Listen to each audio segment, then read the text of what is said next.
Karena alam rohani kita, saya ulang lagi, alam rohani kita itu tidak kebayang kalau kita hanya nyuwun sewu nikmati secara seksual, secara biologis.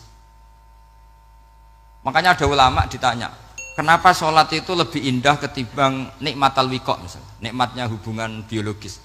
Jawabnya ulama itu gini, lucu, jawabannya sederhana. Nikmatnya kamu punya anak itu apa? Jawabnya ulama itu lucu. Kalau sakit dia sembuh, kalau hilang dia datang. Saya ulang lagi ya, kalau sakit dia sembuh, kalau hilang dia datang.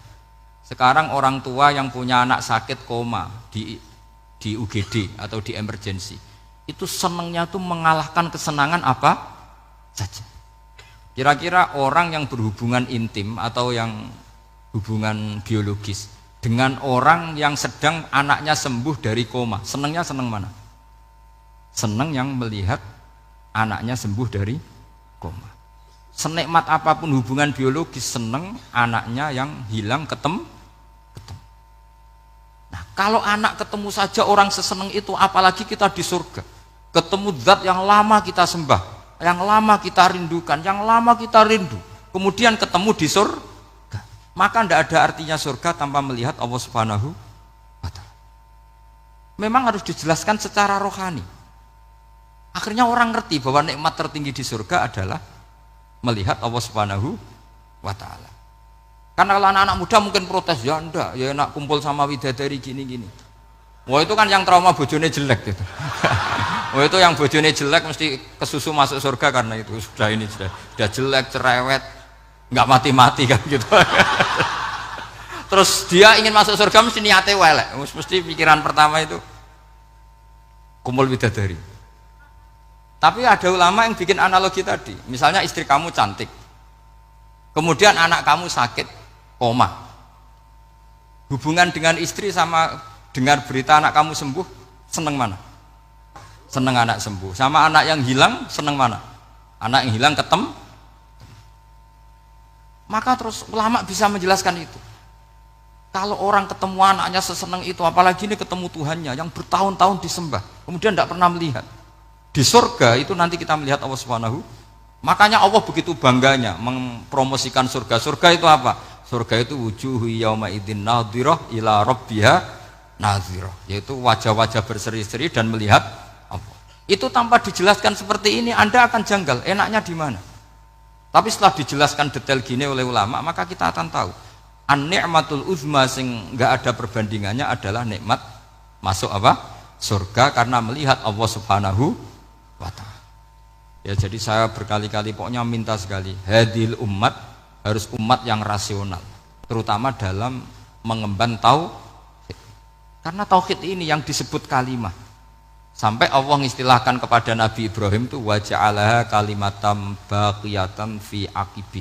Kalimat tauhid adalah kalimat yang akan abadi di anak cucunya Nabi Ibrahim. Baik anak cucu yang karena gen, mau anak cucu yang karena sebab, yaitu santri dengan kiai. Dan itu caranya gimana? Umat Islam jangan berhenti belajar mantek. Makanya di MGS, di Qudsiyah, di TBS, semua pondok pasti ngajarkan mantek, di Bendan, ilmu logika.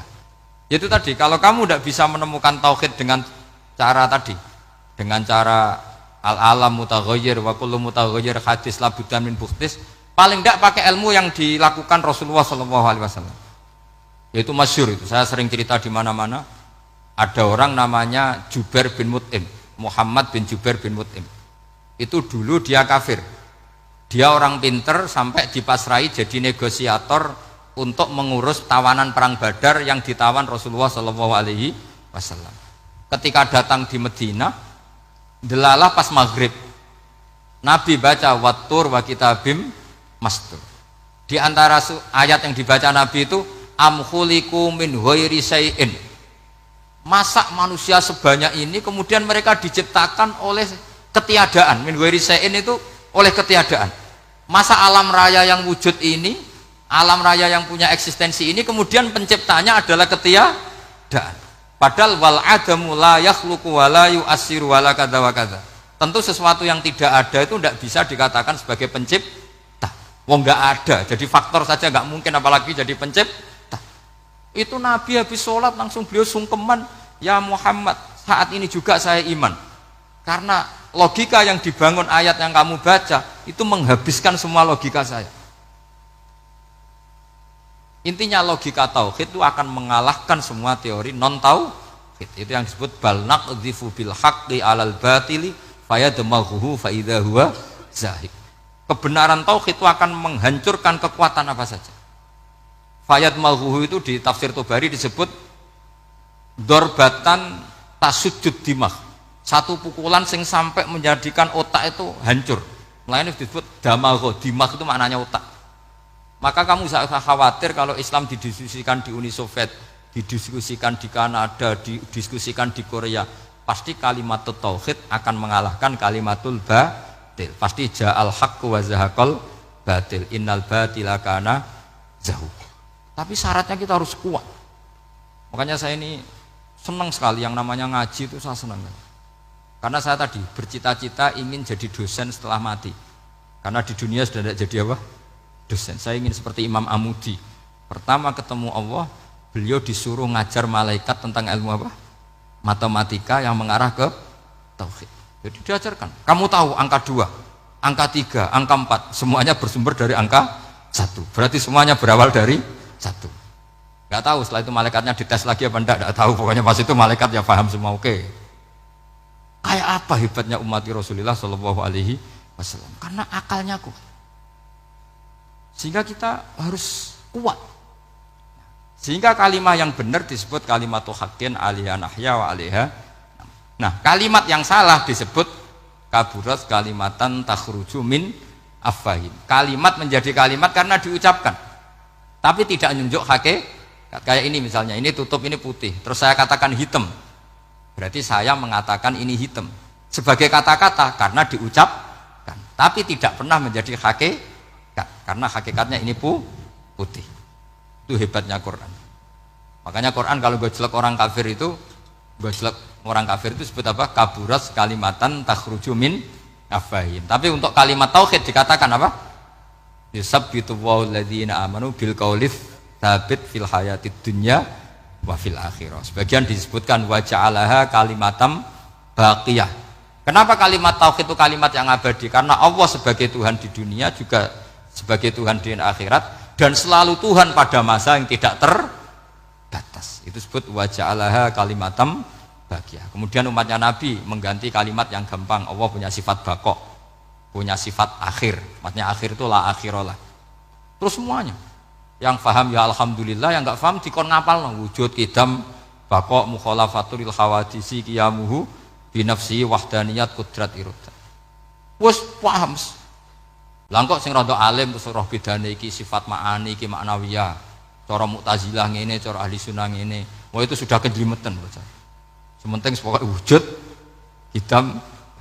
Nah, kenapa pertama yang disebut wujud? Karena yang membedakan kita dengan paham ateisme itu ya sifat wujud. Yaitu mereka mengatakan alam raya ini dimulai dari ketiadaan. Wah itu akal mana saja itu nggak bisa nerima, masa ketiadaan menciptakan sesuatu yang ada. Maka kata Ibnu Hajar al-Asqalani ketika mentafsirkan mensarai hadis, salasun mangkunna fihi wajata halawatal iman. 3 hal ini kalau kamu faham maka menemukan manisnya iman. Manis itu enak.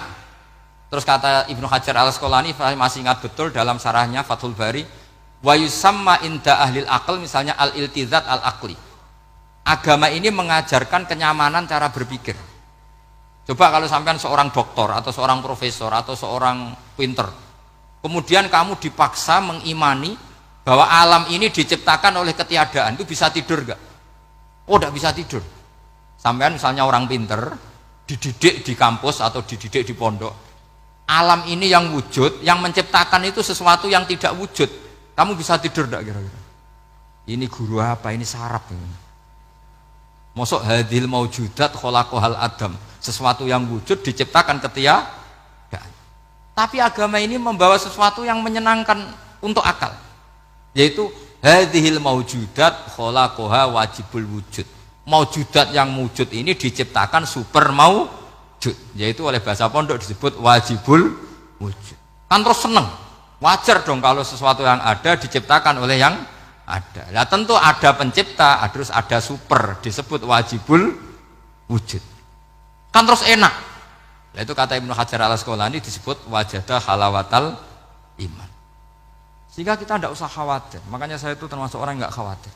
Apapun rusaknya dunia ini, kacaunya dunia ini akan kalah dengan kalimatut tauhid.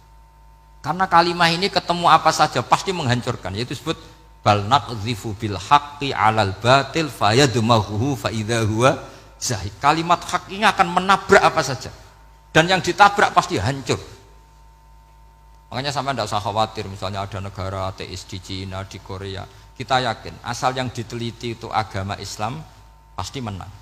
Nah yang susah kalau yang diteliti orang Islam. Itu susah. Karena yang copet kadang-kadang ya umat, apalagi di negara yang mayoritas muslim, nanti copetnya, premannya, koruptornya semuanya beragama Islam. Makanya kita hanya punya pilihan dua itu, umat Islam dan Islam yang kumat itu dok. Kalau tidak umat Islam ya Islam yang kumat. Tapi kalau kalimat tauhid itu kalimat yang aman, tak jamin 100%. Sehingga saya itu kalau ditanya Profesor Pak Bahak, kalau suatu saat Indonesia jadi negara yang sangat terbuka, kemudian ada sekolah perbandingan agama, menurut Anda prospek Islam gimana? Saya jawab asal yang dikaji Islamnya bukan orangnya, pasti Islam tetap prospek. Asal yang dikaji apa? Islamnya bukan orangnya. Kalau orangnya ya Masya Allah. Ya itu tadi, kalau tidak umat Islam ya Islam yang umat. Ya semoten mawon supaya ini mungkin untuk barokah napa? Raden Asnawi untuk barokah ngaji kalimat tauhid. Terus sampean kudanan nih kula mboten sakake, tak anggap untuk rahmat ngoten mawon nggih. Terus karena tadi di antara syaratnya tobat kata Imam Ghazali itu pernah kena air hujan langsung turun dari langit. Ya itu jelas itu di Ikhya itu, karena ahalul halal adalah alma an-nazil minas sama. Halalnya barang paling halal adalah air yang pertama turun dari langit. Tapi kalau yang sudah lewat pecine sampean tuh masalah itu. Kadang pecinya kan mek temane gasap macam-macam gitu. Atau beli lewat nyentak orang tua, ya masalah lah.